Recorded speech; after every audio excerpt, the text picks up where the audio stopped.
Hello friends, my name is Shivam from DevOps Schools and I will help you to enable your learning process in various technologies of DevOps, artificial intelligence, machine learning, big data and many more. This is our initiative to help you by sharing multiple tutorials and videos. And if you want any specific tutorials or any particular topic, then please do comment in the below comment section and I will help you with it. Also, please subscribe to our premium services on YouTube, which will give you access to more content and videos to enhance your knowledge about all these topics. Also, if you want me to help you with regards to the online trainings and classroom sessions by our qualified trainers, then please do write me at contact@devopsschool.com. Thank you. Okay, so ping is just an example. Actually, ping is not allowed, but if you want to do like HTTP or HTTPS connection to allow outside, then you can enable that.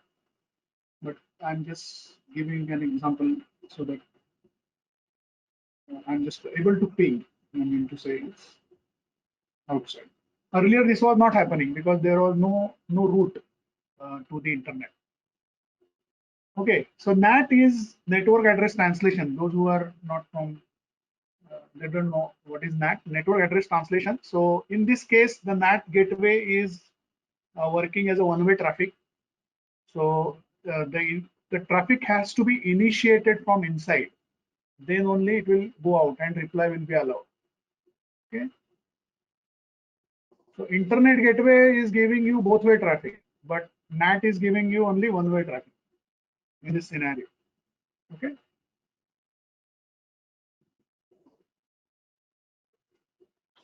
So normally Yeah.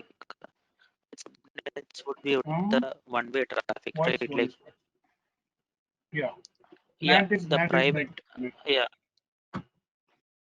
Okay. Yeah. So coming back to our scenario here, coming back to the PPTs. So this is the scenario, okay, that we have implemented. So we have a public subnet. We have NAT sitting there. This is your internal or instance sitting in the private subnet. And now when we initiate a ping connection from here, goes via NAT and then goes outside. Okay.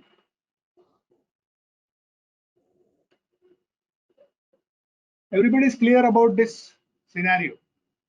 So, so we have implemented it, done it step by step.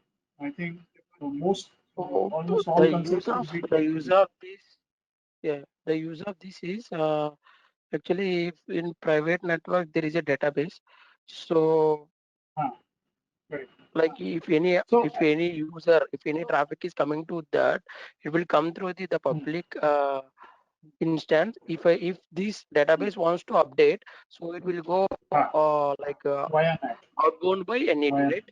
Via NAT. Okay. correct. Okay, got it. Correct. Yeah. So then we will create NAT for only private subnet, right? Correct. So main purpose is for traffic going outside and Yeah. from a So for restricted NAT, subnet. we will create for yeah, we'll create NAT for public subnet or private subnet. No, no, NAT sits in public subnet because it should have a connectivity outside. But the purpose of NAT is to connect servers from private subnet. Yeah, when we creating NAT, we have to choose private subnet, Public, right? public subnet. Private. Private has no connectivity outside, right? Okay, okay, okay. Got it. Okay, fine. So that was a long exercise. Everybody is able to implement this. Anybody facing any issues? So if you do it, So with now, good part is with little bit of knowledge on network, you are able to implement this, I mean, the complex scenario. Otherwise, if you are in your own data centers, you need network people, those who have done configuration of Cisco routers and all that. Those people are required. But on cloud, this is the beauty. So yesterday we have seen we can easily configure the storages, add storages. No other manpower is required. Right? So if you are working on cloud, that is the advantage.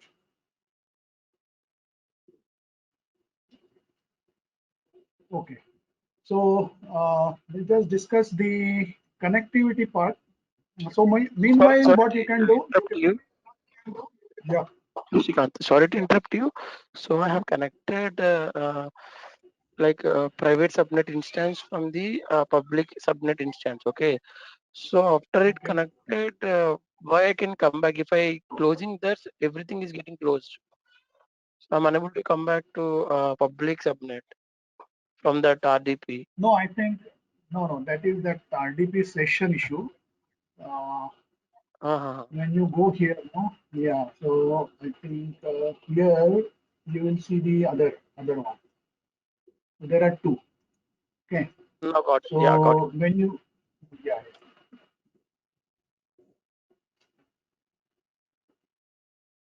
Fine. So let us discuss about the. So meanwhile, I was saying was you can just terminate your EC2 instances because there are many, plus the NAT gateways.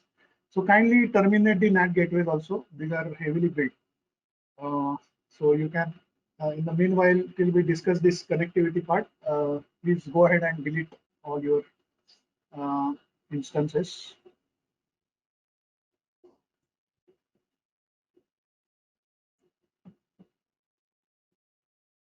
Fine. So let us discuss about connectivity of two VPCs and your data center with a VPC. Okay. Now you have a scenario, say your company has created a VPC, say VPC1, and which is having a CIDR range of 10.0.0.0/16, and you have another VPC range 100.0.0.0/16, and you have some EC2 instances here, EC2 instances here. Now you want them that these two should communicate with each other. So there is a concept of VPC peering.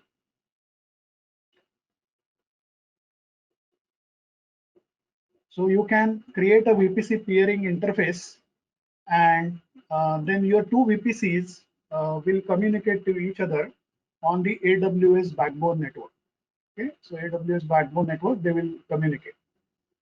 So it's a great advantage. Now, VPC 1 and 2, they can be in two different regions. So it can work across regions. Earlier, it was not possible. Now, it works across regions as well as across accounts. So suppose VPC1 is owned by one account, VPC2 is owned by another account. Still, you can pair them together. Okay. So advantage here is the EC2 instances can communicate on their private IPs. Okay. So they need not have to go to internet and communicate, but this will be on a private network. They can communicate with each other. So that is about the peering part. Now, one thing you have to keep in mind is the peering connection is not transitive. So what I mean is, suppose you have A, B, C. These three are VPCs. You have established a connectivity between A and B and C. So it will not give you directly a path between A and C. It will not go via this. So it is not transitive. So you'll have to establish another connectivity between A and C. Okay. So another peering connection you will have to do it. So this thing you have to keep in mind. It is not transitive. Uh, So this is about communication between two VPCs. Now, suppose you want to connect your data center with, so this is your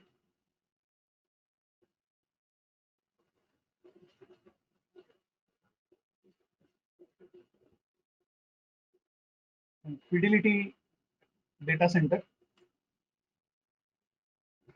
and you have created a VPC in AWS, and now you have this VPC. You have some EC2 instances sitting in the private subnet, and now you want to extend your on-prem network into this AWS. So how you can do it is you connect to the AWS VPC. So how do you connect? There are two methods. One is through VPN, virtual private network. So this connectivity is over internet. So you can have a site-to-site VPN tunnel. So site-to-site VPN tunnel you can establish between your data center and AWS. That is one way to do it. There is another way which is called direct connect. AWS direct connect. AWS direct connect. So this is a kind of a connectivity which will be basically will not go via internet, but how it operates is there are some partners, AWS partners, partner networks, and this partner network is connected to the AWS backbone. So they have a connectivity with AWS.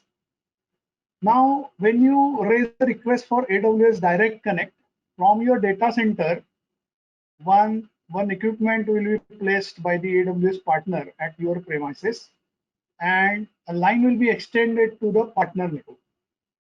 And in turn, the partner network is connected to the AWS backbone. So it is a kind of a lease line. So it is not a, it is a dedicated channel that you will get, and then you can connect.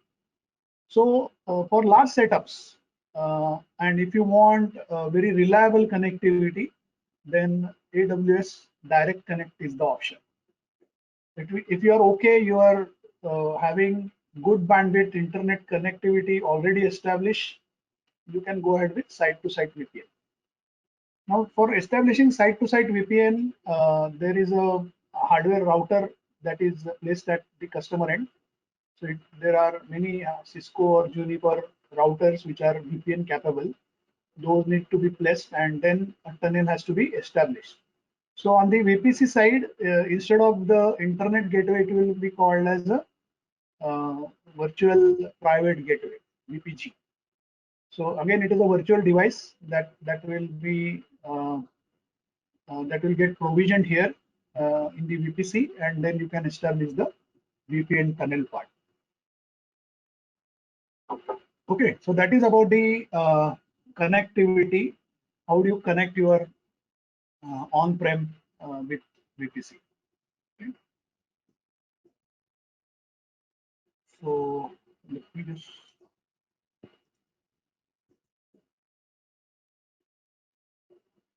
show you that diagram. This is the diagram that will depict all these components here. So this is your VPC. These are your instances. This is your virtual private gateway. This is a virtual device, and then there is a VPN connectivity. And you have a customer gateway. Customer gateway is your router, which will establish this connection. Okay. So, and it will flow over public internet. But this traffic is tunneled and encrypted. So there is no problem. So security is intact, though it is flowing over internet. Fine. Then another concept I wanted to talk about is basically the network ACLs. So let me just open those network ACLs here. You go to security. So every VPC what you create, there will be one default network ACL that will get created, and it will have some inbound and outbound rules. Now, if you go to subnet associations, both the subnets are currently attached to this network ACL. And if you go to inbound rule, you will see these are the default rules which will be set. You can always modify these rules. Now, the first rule says, rule number 100, all traffic is allowed from any source. Right? So how these rules are executed, lower the number of the rule that will get executed first. Okay. So if I try to put a rule here, for example, if I add a rule, say 80, and if I say SSH should not be allowed, so I will say SSH and I will say deny.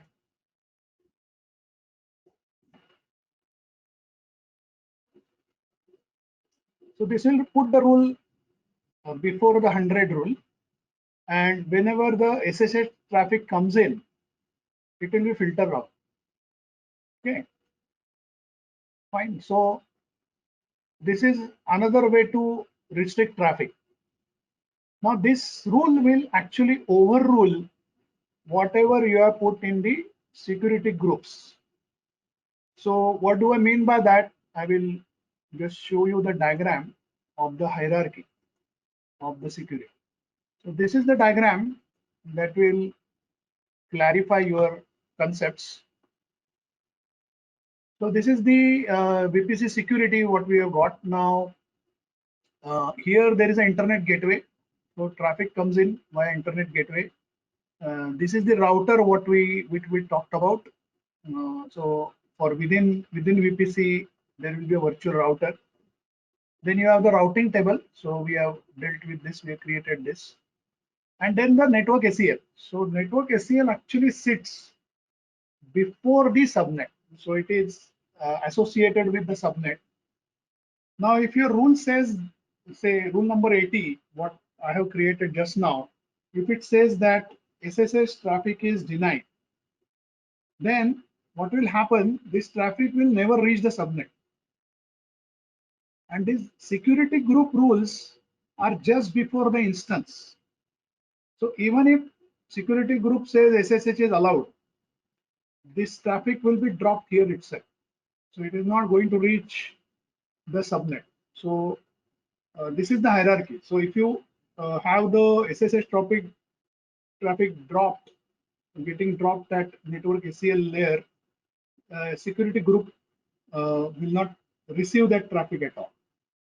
Okay, so it will overrule that. Keep this in mind. So those who are attending the exam, there will be questions around this. So some rules, set of rules will be given, and the behavior will be asked. Okay, this is the hierarchy in the security.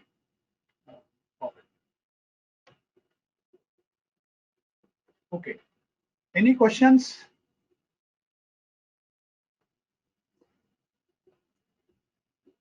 Fine.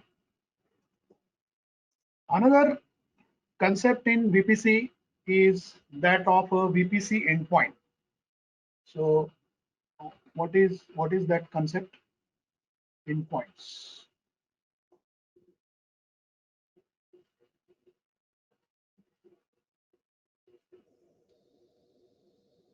So VPC endpoints. Now we know what is a public subnet, what is a private subnet.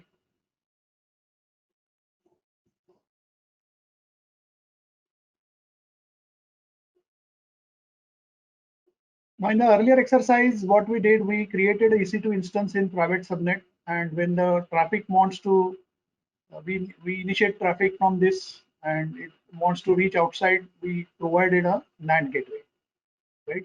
It went out and the reply was allowed.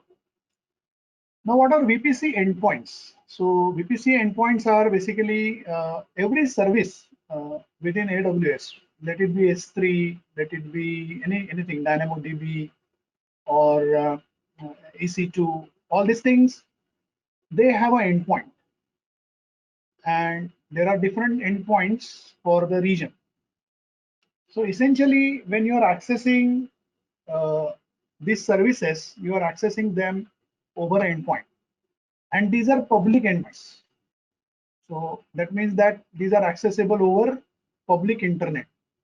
So these are public endpoints. Now the situation is you have a EC2 instance sitting in private subnet, and you have installed, say, AWS CLI on this instance, and you want to run a command AWS S3 ls. This is the command you want to run. Now what will happen is, well, there are two ways. One is through the NAT, it will pass on this and then get a response. That is one way to do it. But that is not a very efficient way to do it. All the time your traffic is going via NAT. So there is another way, is you create the VPC endpoints. So there will be a private endpoint that will be created, and it is accessible via the public private subnet, not public, or private subnet.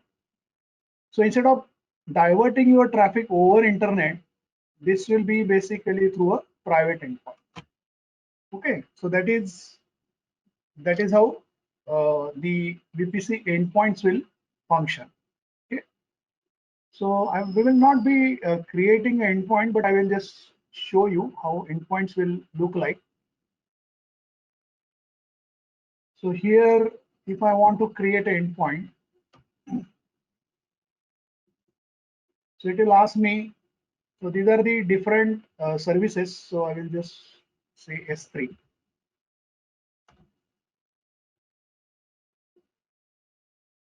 So this is my endpoint for this is a endpoint for S3. So it will ask me to which VPC I want to assign it. I will assign it here, and then it will give me these subnets. So where do I want to assign? So I will just select private subnet, and then I can create an endpoint.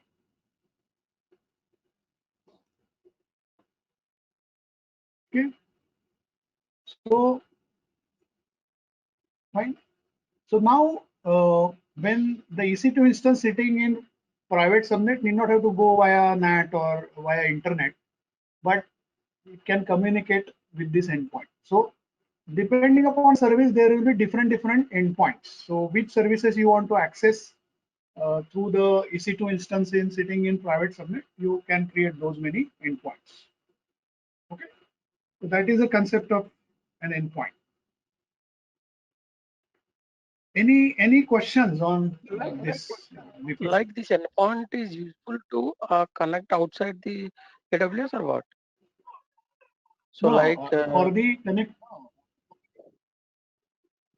yeah. like using NAT, the outside people, the AWS are like see we have VPC outside the VPC people, like outside the VPC machine is connecting to private subnet over the NAT, right? No, very Are you getting me? don't. No. NAT is for No, no. traffic init. Uh, Yes. Yeah, go ahead. Okay, so see, when we are saying EC2 instance sitting in private subnet is never accessible from outside. First, keep that in mind. Why Yeah, NAT is required? If you to access that initiate like the connection out of. from inside, Okay, I got it. yeah, That's fine. then NAT is So what's required. the use of this endpoint? So endpoint use is the one way is to go via NAT, but again you are accessing the public endpoint, right? So instead of that, you create these endpoints within your private subnet. Okay, so the traffic will not go via NAT. It is a local traffic within the VPC. So it will not go outside. So this is more secure. Okay, it is very secure. Are you getting it? Okay, it's useful for only within the Only VPC for only. services. No, this is only useful for services of AWS. That is why it is called Yeah, VPC within the endpoint. VPC. Yeah, within the VPC itself. Yes. Like in my private subnet, I have a 2-3 machines, like 2-3 machines, and so in public I have 2-3 machines. So I want to connect, like I want to connect from my private subnet machine to public subnet machine. So within that, what is it useful? No, Endpoint that itself anyway or? connectivity is there. That is Yeah, no, connectivity is there. not for that. The purpose is not that. Purpose is I have shown you in the diagram. So this is the private subnet. In that one EC2 instance is sitting. Now you logged in here from the public on this, Mm. and here you are running this command AWS S3LS. Now usually how this command will be run, it will talk to the public endpoint. But here the public endpoint is not accessible, right? So for that you create another endpoint, S3 endpoint. So it will not use the public endpoint. This is another endpoint you are going to create within VPC. So the traffic will not leave VPC. It will be through the AWS platform only. Are you getting it? So it is only useful for accessing AWS services from your VPC. Okay. So It is this would not also useful help us for in reducing the correct, latency, right? reducing traffic outside. Reducing latency. Yes, that's true. That is true. So this is not useful for if you are trying to ping Google, then it is not useful. If you are communicating with AWS services, S3, DynamoDB, RDS, so instead of going via the public Got it. public internet, you can have these endpoints. Yeah, got it. Yeah. Okay. Fine. Any other questions on VPC?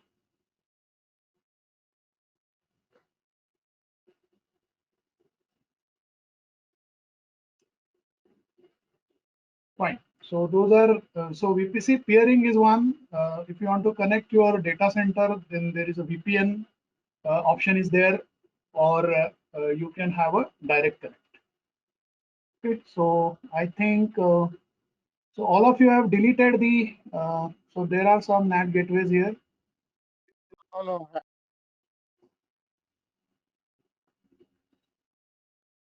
So I will just delete this. I think I will have to delete one by one. So Ankita, please go ahead and delete the NAT gateways. Okay. And what about others? Ohio, you have deleted all the EC2 instances. Please do that. Ohio, Doing Oregon, it. Canada, and London.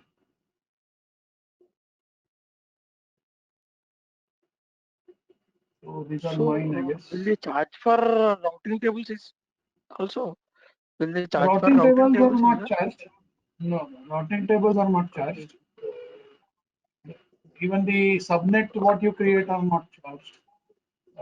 But the NAT gateway charge, EC2, those are charged.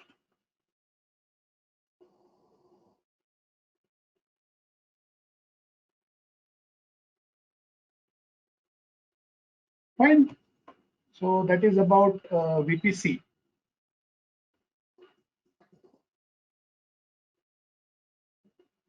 Okay. So we'll discuss about one more service, and then we will stop for today. So we will discuss about relational database service. Okay. To get our channel membership, click onto the join button, select the 399 plan and grow your skills immensely.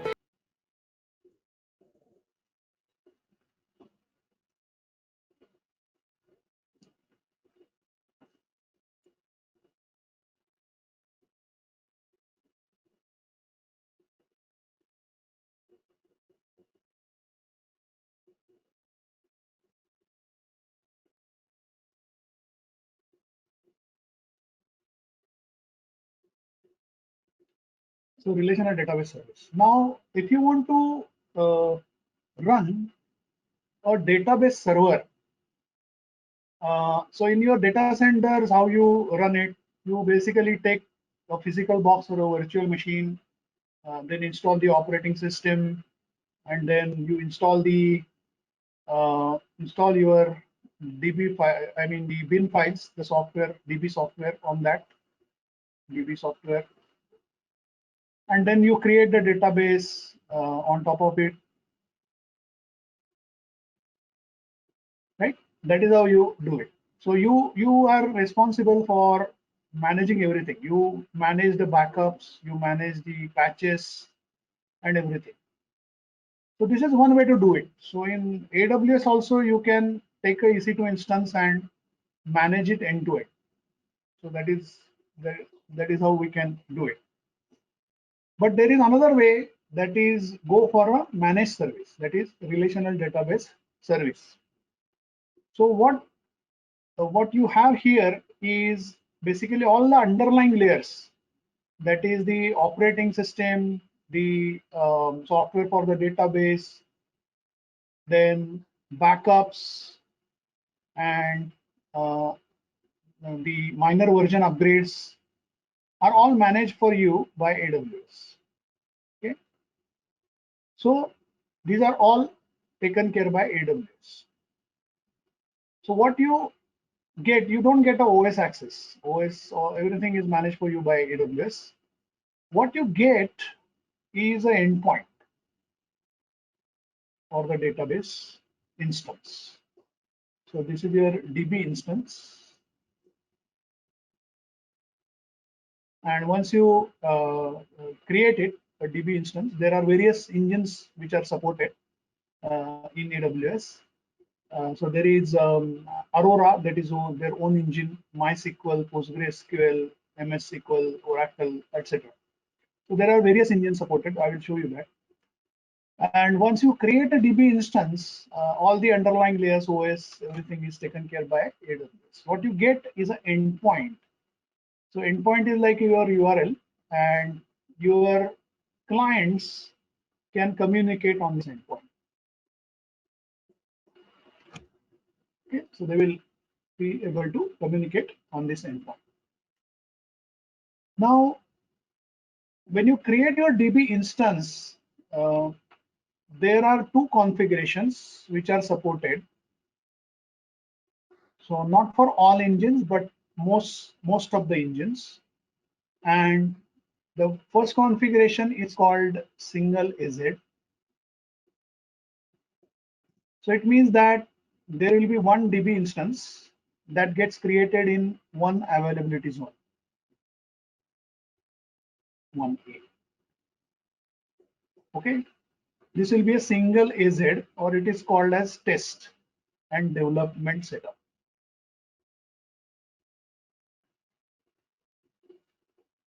Okay, and there is another configuration which is called, I'll just rub this out. This one is single AZ. Maybe I will redraw it here. So DB instance and single AZ. So one instance is running in West East 1A. And then there is another configuration that is multi-AZ.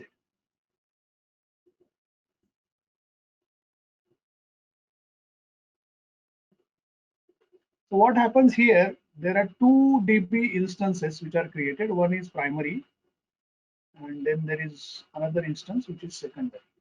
So this is called single AZ, this is called multi-AZ or production. And what happens is they are into two different availability zones. 1A, West East 1B. And how it happens is any updates which are coming here. Now, the data between the primary and secondary is synchronously copy. So see, it is a synchronous copy. So there are two types of copies. One is synchronous copy, other is asynchronous copy. So what is the difference between the two? In the synchronous copy, suppose one block is getting updated, it will write the same information on secondary and it will send an acknowledgement. So unless the primary receives an acknowledgement, it will not write the second block. So at any given point in time, they are perfectly in sync. So that is called synchronous copy. Okay, so there is a primary, there is a secondary, and there is a data copying going on between the two. Now in this case also, there is a single endpoint on which your clients are going to communicate. So clients are communicating on this endpoint. Now what happens if primary goes down? Now this is a managed service, so AWS will make the effort to make it up. But till that time, what happens is your endpoint is not going to change. So the internal DNS record will be changed, and this endpoint will start pointing to secondary instance. So your client will not know. There is some seconds of delay because the sessions are getting re-established. But other than that, your client will not know whether he is using primary or secondary. And this, the production will continue. Okay. So once AWS makes it up, the primary, then what will happen? This second instance will come up. There will be a reverse syncing that will happen. This will become primary, that will become secondary. So this is all happening. It is not evident to you. Hello? Data loss will be there, right, in this. Data loss only the in-flight transactions transaction. were there, Yes. and the database is crashed. Primary database is crashed. Then it will not receive any acknowledgement, right? So in that No, case, only the data. Okay. only transactions which are in memory transactions will be lost. Okay. Other than that, which are dirty buffers which are returned to the disk will be synchronous. Okay. So Okay. just in case there are in-flight transactions, those only will be lost. Okay. Okay. So Okay. So yeah. the AWS will automatically bring up the crashed instance, or what? Yeah. Yes. They will work in the background. They will make this primary up, or they will take another instance and then they reverse sync it, and then this will become primary. That will become secondary. Okay. So this is all managed at the backend. Okay. You need not have to worry about it. So there is a built-in redundancy within a region. Okay. So this A and B. So within a region, you can build this redundancy. Okay. So there are two options: single AZ and multi AZ. Fine. So let me just show you this. So in this exercise today, I will be just creating one MySQL instance just to showcase how the service looks like. So if I go to RDS service,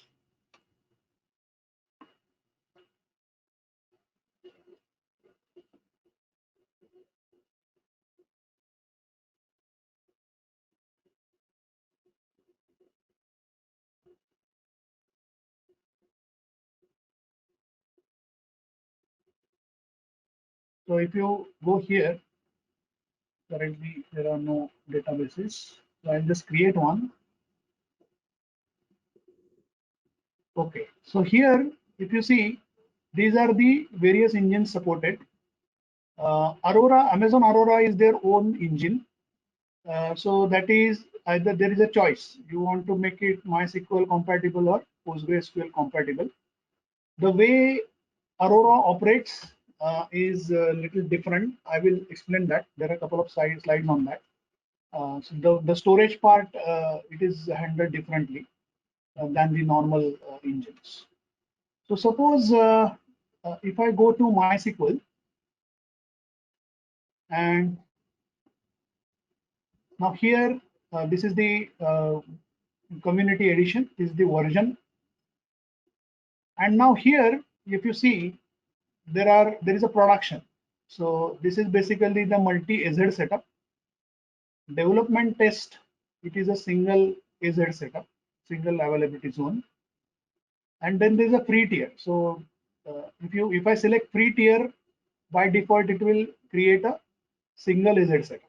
So let me just go ahead and create this free tier or a single AZ. Now there are some user inputs you need to give. So DB instance identifier. So I'll just give a name here. And then credentials. So when you want to log in into this instance, you need a master username and a password. So I'll just give this password here.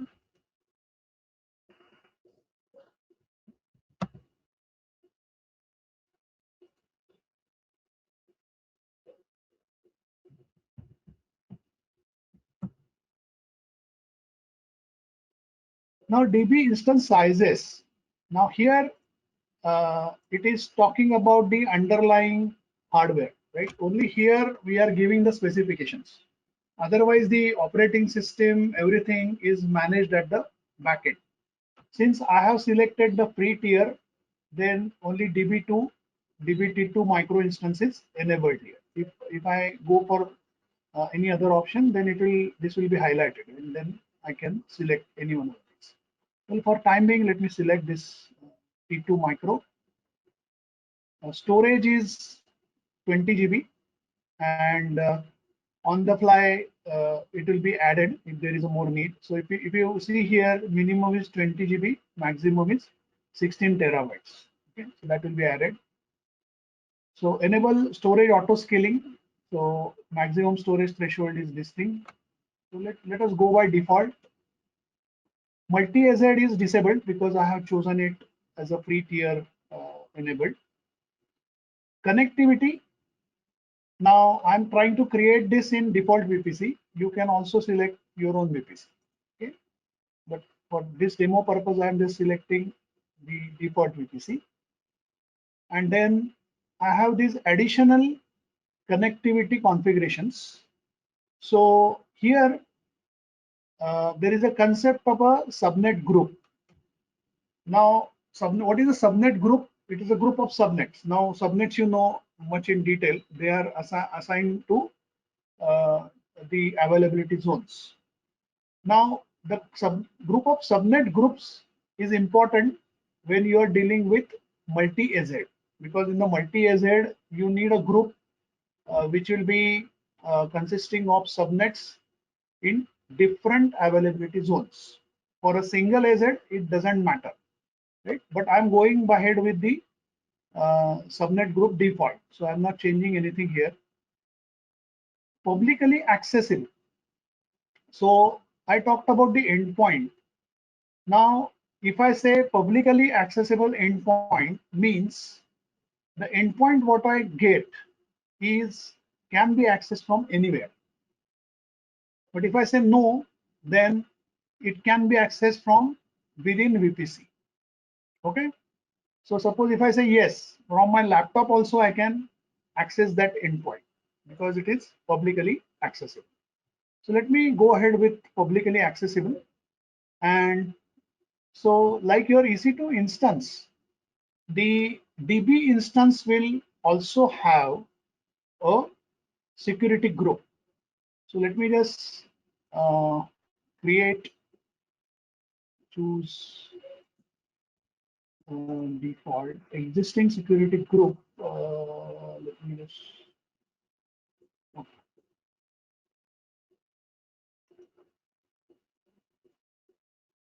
existing models.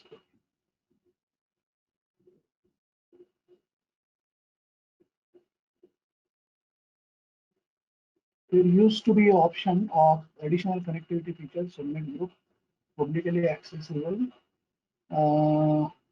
existing security groups. I will say choose, I will just go ahead with this option. Let us see what happens.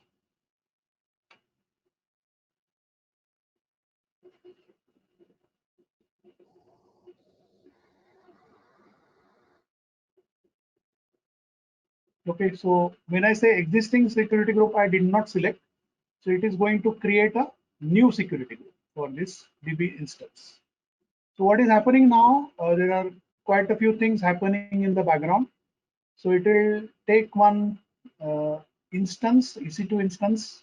It will install the operating system. It will install the MySQL software components on that. And then when it comes up, it will show me endpoint. Okay. So if I click this,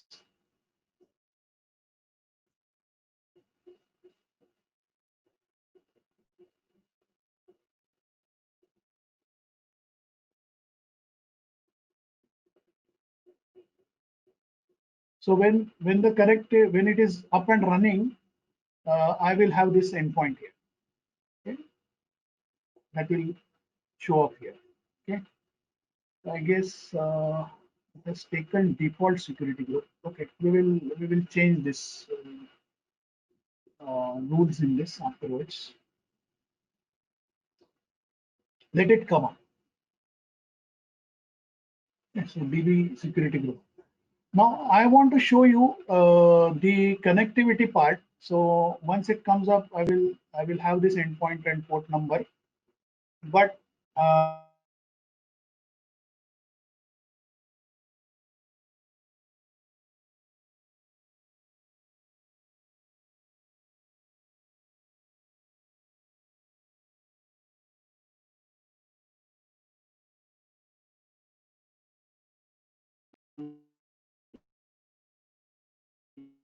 yes,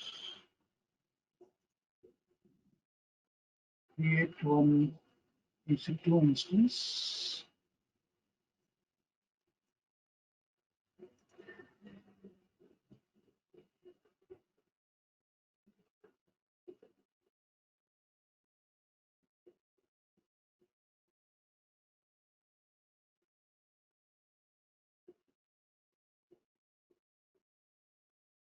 Okay, so let me launch one instance quickly.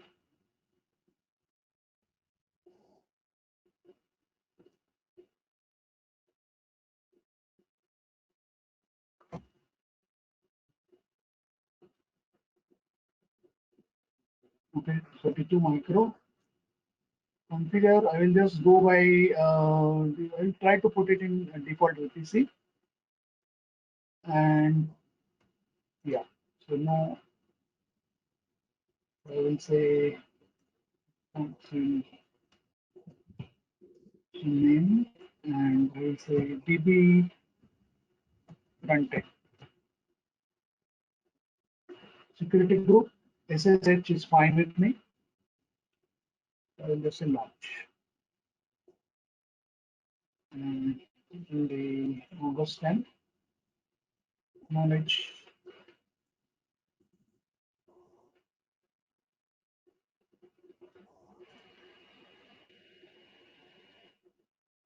This is coming up. So let us see what is happening to our.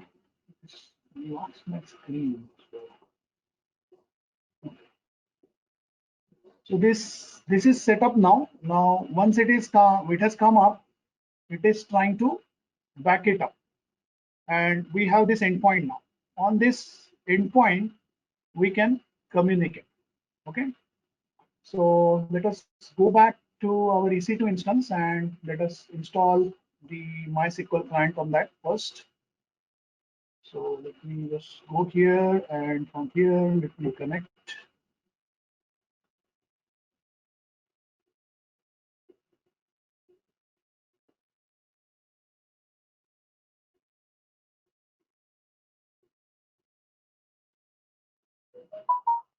Okay, so I will do sudo yum install MySQL.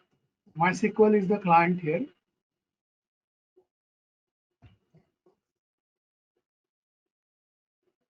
Okay. Now from here, I want to connect to my database instance. So before we do that, I need to look into the security group of that. So let me just go here and go to databases.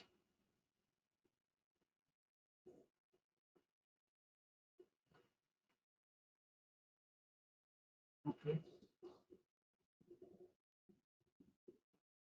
Here, I did not choose anything, so it has taken up the default security group. Now, the default security group has got some limitations. Shall I show you the rules, what it looks like? Here, if you see, the inbound traffic is allowed, but from the security group itself. So that is not what we want. So I will just override this and change the rule. So I will say all traffic from anywhere for time being. Okay, and I will save this rule. Okay, all traffic allowed. For time being, I'm just, otherwise I can put the 3306 port so that only DB traffic will be allowed. But that also can be done. Let me go back to the DB. Okay. So let me grab the endpoint from the RDS instance.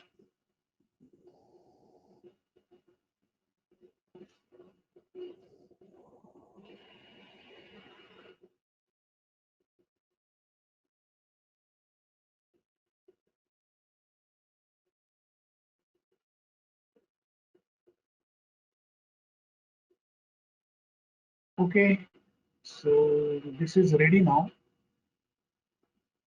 and this is the end.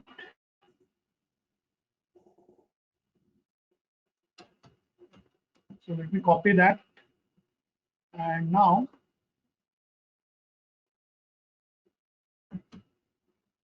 let me go to this one. Now there is a command MySQL -u. The user was admin -h, and I need to paste the endpoint here. So Control V. I'm just putting the endpoint and -p. So P is for password. Okay. So this is my MySQL client, and my MySQL server is my DB instance. So from this client, I am able to communicate with this server. Now, if I say show databases,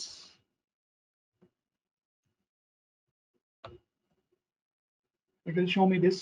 Now here it's a normal SQL command you can run, create whatever. Okay. So this is the completely managed service of RDS. So how this operates? It will take automated backups in terms of snapshots, just like your EBS snapshots.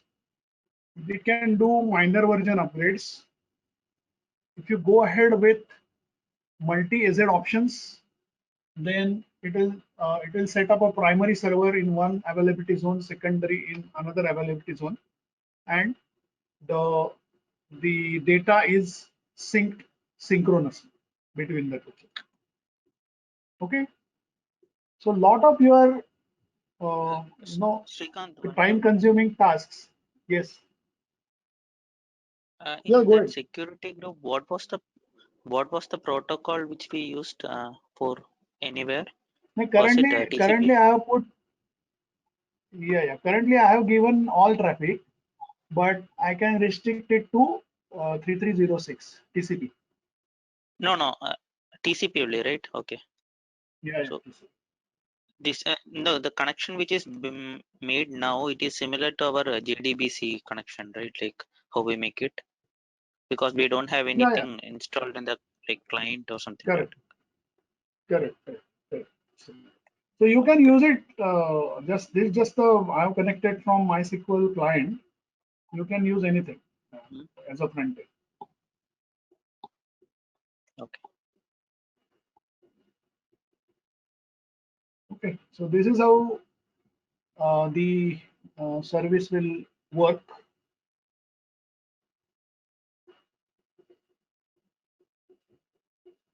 Okay, so all your basic, the advantage here is a lot of trivial tasks of backup, minor version upgrade, the OS level issues, everything is taken care by AWS and the backend. Fine. Any questions on this? There are a couple of topics on RDS we'll be touching upon tomorrow, especially the Aurora, what is the structure, how it looks, and some couple of other points. But whatever we covered so far, if there are any doubts, please let me know.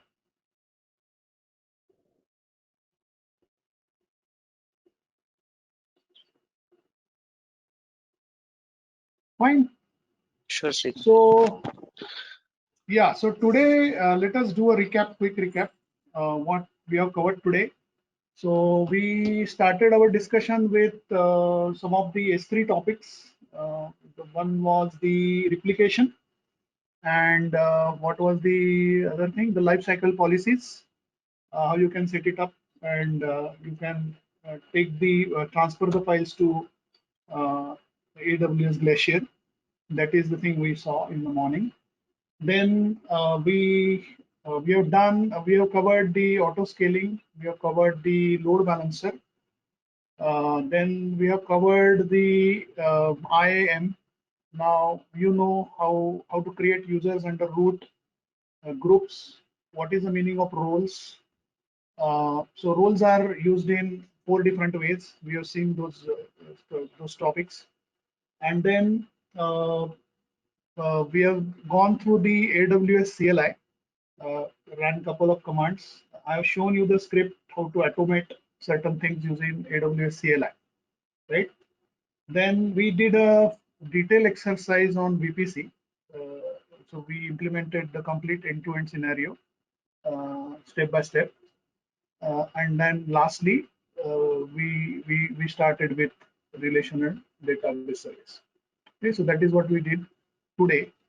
So tomorrow we will take up the remaining portion of RDS, and then we will cover certain other services. Okay, and in the last, some people are interested in appearing for the exam, so I will give you certain tips regarding that, and then we will close. Sure. Hello. Yeah, thank you. Yeah. Thank you. Fine. So those are, those who have forgotten to terminate the instances, please do so, because we have used many regions today. So please make sure before you disconnect, please terminate those instances.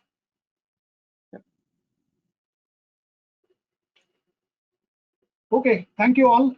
Please enroll our general membership for $399 plan to get access of all the parts. Along with that, you can access our other tutorials such as Docker, Ansible, Jenkins, Terraform, Splunk, AWS, Azure, and various other DevOps related premium tutorials with our channel membership. If you would have any issues with our channel membership, you can drop an email to us at contact@devopsschool.com, or you can also unsubscribe from channel membership anytime if you don't want to continue or did not like the video. To get our channel membership, click onto the join button, select the $399 plan and grow your skills immensely. Please be kind enough to like it, and you can comment any of your doubts and queries. We will reply to them at the earliest. Thanks for watching.